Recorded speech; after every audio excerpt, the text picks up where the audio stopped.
5.2 Design, Identification, and Authentication Strategy. This is kind of a big one. Identification and authentication strategies are fundamental for controlling access to systems. And just like many other CISSP topics, you'll notice some concepts that seem familiar. Remember, security is a holistic, interconnected system. So when you hear things like MFA, session management, credential management across multiple tasks, it's because these topics are critical to everything we do in security. For those of you who feel like we don't go deep enough, that's what the prompt at the end of the session's for. All right, 5.2 has 8 subtasks. As you can see, we've got things from groups and roles all the way down to just-in-time access. Each of these subtasks builds on concepts we've covered before, reinforcing your knowledge and helping you connect the dots. Remember, the exam often tests your ability to see how the different parts of security fit together as part of a larger system, so understanding the relationships between these tasks is crucial. As we walk through this, you'll notice themes like access control, multi-factor authentication, session management, federated identity management pop up repeatedly. This repetition is not just for exam prep. It really is integrated into the concepts in real-world scenarios as well. 5.2.1 Groups and Roles. It's a core concept in managing access within systems. On the exam, you can expect to see questions that require you to understand how organizing users into groups or assigning roles streamlines access management. So let's break it down. Group-based access controls helps you simplify and centralize policy applications by grouping users based on functions or departments. This approach makes it easier to manage permissions and enforce security policies across a large number of users. Then we have role-based access control, a lot of overlap there, which is crucial for assigning permissions to roles rather than individuals, allowing for scalable management and access across the organization. Now keep in mind the importance of separation of duties. This principle is essential for ensuring that critical functions require more than one person to complete, reducing the risk of fraud or error. These principles often are interconnected and can show up in other tasks, reinforcing your understanding and the importance on the exam. As always, the exam can throw scenario-based questions at you where you need to apply this knowledge in real-world situations, like managing dynamic group membership in an evolving organization. 5.2.2 Authentication, Authorization, and Accounting. This trio is foundational to any security framework and will almost certainly come up on the exam. Authentication is about verifying the identity of a user, system, or a device. Authorization is about granting the right level of access to authenticated users.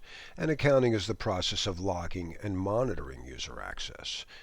So multi-factor authentication, which we've covered a few times, is critical to enhancing security by requiring 2 or more verification processes or factors.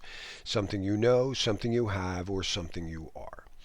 The CISSP questions will often focus on the implementation of MFA as a secure strategy to protect against credential-based attacks. Then we look at passwordless authentication through standards like FIDO2 and WebAuthn. I'm a huge fan, my students know that. These allow for strong authentication using biometric security keys or just device-based authentication. This protects from phishing attacks where you can't steal my private key because it's on my FIDO key. Of course, just last week somebody came up with a cloning attack. I'll let you look into that. It looked pretty expensive to perform it, but FIDO's got a vulnerability. Then we have finely grained access authorization. This refers to using attribute-based access control or policy-based access control to make more dynamic, context-aware authorization decisions. You'll likely encounter scenarios in the exam where you need to determine how to apply these authorization models based on specific attributes or risk levels. And finally, comprehensive accounting ties everything together. Logging authentication and authorization events, including failed login attempts or changes to access permissions, is essential for auditing, compliance, and incident response. These logs are also critical in detecting suspicious activity, and responding to potential breaches. So expect this to come up in the exam focused on incident management questions as well. 5.2.3 Session Management. This is about maintaining control over user sessions, which is another topic you'll encounter on the exam. When users authenticate, a session begins, and managing that session securely is crucial to preventing unauthorized access or attacks like session hijacking. First, secure session tokens are essential. These tokens should be randomly generated and cryptographically strong, ensuring that they are not easily guessed or intercepted. You'll want to make sure that these tokens are transmitted securely using protocols like HTTPS, something the exam is certainly going to test you on. Next is session timeout and renewal. It's important to enforce timeouts based on risk levels and user activity. For example, a high-risk session may need a shorter timeout. Renewal mechanisms should be secure as well, balancing security and user experience, especially in a real-world business environment. Expect questions on how to implement this effectively in the CISSP exam. We also have concurrent session control.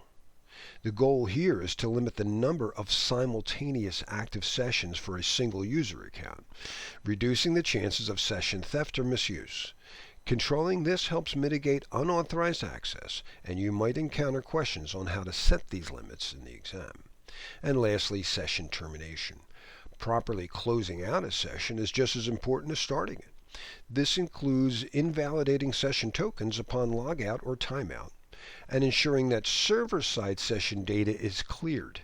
In practice, this reduces the risk of session hijacking after a user logs out, or a sometimes called a line disconnect attack, which is a key concept for your exam. The session management strategies are critical for maintaining secure, controlled user access, and will tie together many other security tasks. 5.2.4 Registration, Proofing, and Establishment of Identity. This is about creating credentials for a user, whether it's applying for an X.509 certificate, an account on Groupon, or getting a driver's license. We need some way to prove an identity, some claimed identity, before we issue a credential. So we start with identity verification. Before you can issue credentials, it's important to verify the claimed identity. This might involve some document check or just cross-referencing you with another account depending on the level. And that is risk-based identity proofing. Depending on the level of access the user needs, you'll adjust those proofing measures. Do I have to bring in a government-issued ID, or can you just use my Gmail account to allow me to visit your website? Self-service registration is becoming more common in today's digital landscape.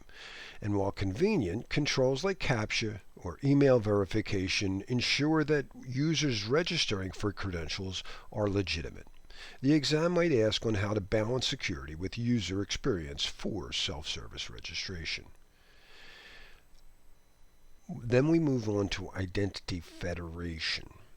In this case, the trusted third-party identity provider vouches for your user's identity using a federated system, using X.509 certificates and some form of SSO. This helps reduce the need for repeated registration across systems. You can expect questions like this on how to securely manage a federated identity solution on the exam. And finally, continuous identity validation. Just because a credential has been issued doesn't mean the process stops there. Regular revalidation ensures that credentials remain accurate and valid and that they haven't been compromised. The exam questions often focus on how to implement ongoing validation processes to protect against identity-based threats. 5.2.5 Federated Identity Management, a crucial strategy for managing identities across multiple domains or systems. This concept is particularly important in today's environment where secure, seamless access is required between organizations and platforms, and it is tied to PKI. You'll need to understand how these systems work together for the exam. Single sign-on allows users to authenticate once and access multiple connected systems without having to log in separately. Federated SSO is commonly implemented using PKI to issue and validate digital tokens, SAML tokens or OpenID, ensuring that identities can be securely shared across domains. You may encounter questions on the exam that require you to evaluate how PKI enables SSO. Then we have the identity provider and service provider model. In a federated system, identity providers like Okta authenticate the user and vouches for their identity to the service provider, which provides the services like Azure or whatever, AWS. PKI plays a central role here by issuing digital certificates and tokens that prove the identity and facilitate secure communication between the identity provider and the service provider. The exam may test your understanding on how PKI helps secure these trust relationships and ensures the integrity of identity exchanges. Standard-based protocols like SAML, OAuth 2.0, and OpenID Connect are commonly used in federated identity management systems. These protocols leverage PKI to securely exchange authentication data between different systems. For example, SAML assertions are typically signed with a private key of some identity provider to ensure the authenticity, while the receiving provider verifies the signature using corresponding public key. Expect to see exam questions related to how these protocols and PKI work together. Just-in-time provisioning. Another feature of federated identity management is that it allows users' accounts to be created dynamically based on federated identity management information. PKI plays a critical role here by providing the trusted mechanism for securely transmitting identity data between the identity provider and the targeted system, ensuring that the process is secure and auditable. And lastly, security and privacy considerations. In federated systems, protecting users' data and ensuring privacy is paramount. PKI provides the encryption and digital signatures needed to safeguard the tokens, validate identities, and protect sensitive information as it moves between domains. On the exam, expect to be tested on how PKI supports privacy and security in federated identity management systems. 5.2.6 Credential Management Systems.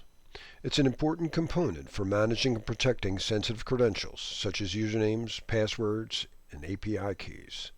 Proper credential management is essential for controlling access and reducing security risks, and you'll likely encounter questions on it on the exam. Secure storage. A credential management system's primary function is to provide a secure encrypted repository for storing credentials. Whether it's passwords or certificates, storing them securely and using hashing and encryption protocols is critical to preventing unauthorized access. Expect exam questions on how to secure storage mechanisms should be implemented in practice. Centralized management. It makes it easier to enforce password policies, control access, and track credential usage. This helps organizations maintain consistency on how credentials are handled and provides better visibility on who is accessing them. The exam may test you on how centralized credential systems can improve security and ease administrative burdens. Access control plays a vital role in ensuring only authorized persons or systems can retrieve credentials. This includes setting permissions and enforcing security policies within the credential management system. Questions on the exam may focus on how to implement a robust access control, probably role-based access control within these systems to secure this. Password generation. Many credential management systems offer tools to automatically generate strong passwords, unique passwords that meet security best practices.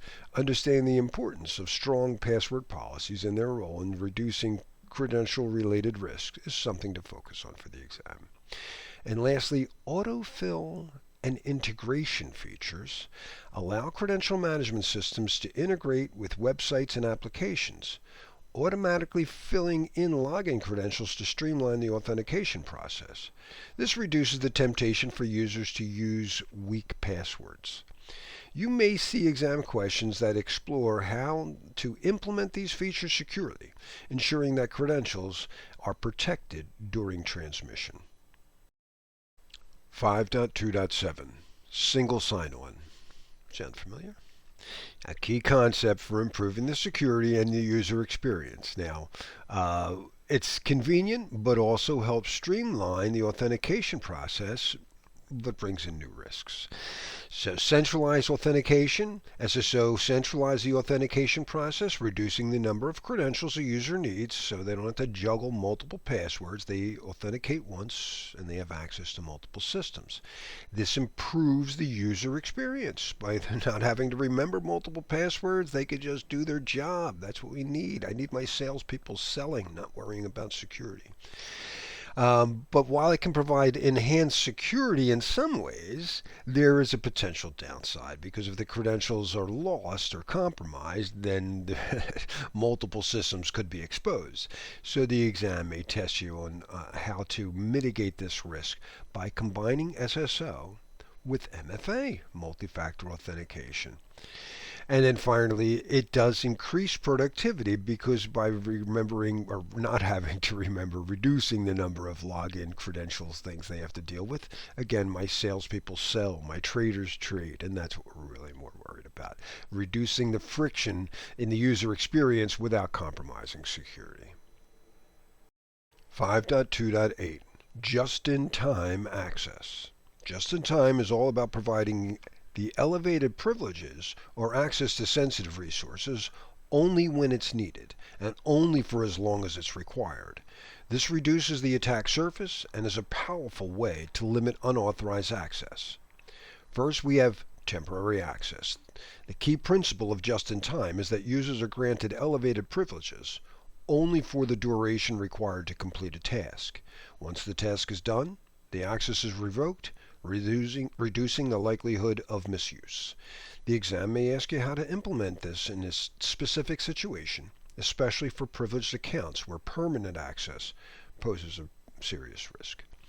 Next, reduced attack surface. By limiting the time window during which the access is available, you significantly reduce the potential for unauthorized access or privilege escalation. This is one of the key security benefits of just-in-time access, and you need to understand how it minimizes the risk. Dynamic authorization. Another important concept with just-in-time, requests are evaluated in real time based on factors like user identity, location, and time of day the specific task is performed and the associated risk. This ensures that access is granted only when absolutely necessary. And finally, enhanced security monitoring ties everything together. Just-in-time systems often include robust logging and monitoring of privileged activities, allowing for greater transparency and quicker response to any suspicious behavior. Monitoring access requests and activities in real time is crucial to detecting and mitigating any potential threat. All right, let's summarize our Task 5.2 Design Identification and Authentication Strategy. We talked about integrated identity and access controls, whether it's groups, roles, or federated identity management. Remember, these concepts are interconnected. Security isn't just a set of isolated measures, it's a holistic system, and each component reinforces the others. We talked about multi-layered authentication from MFA to passwordless solutions. You'll need to be ready to apply the right authentication strategy in the right context. The exam will push you to understand how to select and implement these methods, particularly in high-risk environments. And lastly, we talked about just-in-time access and privilege management. Limiting privilege access to only when it's needed is critical for reducing the attack surface. This concept runs throughout many security tasks, and mastering it will help you answer your exam questions about privilege management and dynamic access control. And as always, if any of these topics feel a little unclear or you need more access, well, let's move on to our prompt in the next slide. Do it. Come on. I hope you're playing with it. You want to remember the skills you learn here, from whether it's just playing with line 5 or whatever, tweaking it after you put in the prompt. Again, after you enter your prompt and it generates something, maybe on question 1, 2, 3, it came out great. And question 4, it's like, wait a minute, what does this have to do with the topic? Sometimes you got to nudge these things, right? They get a little out of track. And that skill is probably one of the most useful skills as we move into our AI-empowered world. See you next one.